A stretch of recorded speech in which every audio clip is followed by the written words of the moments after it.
These were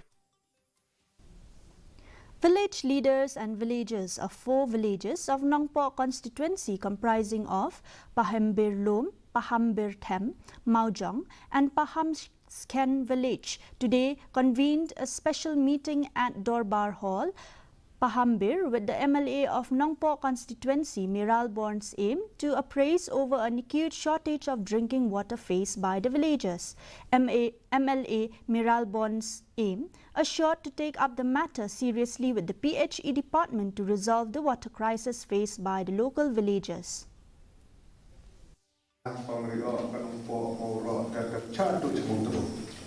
Lala penio itu miskin kelayan, nakam kelayan pada don gijing dunang yang tairu gijing penwit dan rei nyisongo ba nakam kelayan cek nanta.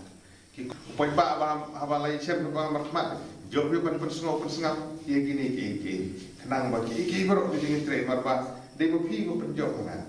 Jadi kameram tu nai bentre. Mur nga ban ong ba sispa la lut benle kam dir nta. Ka ya tu kata.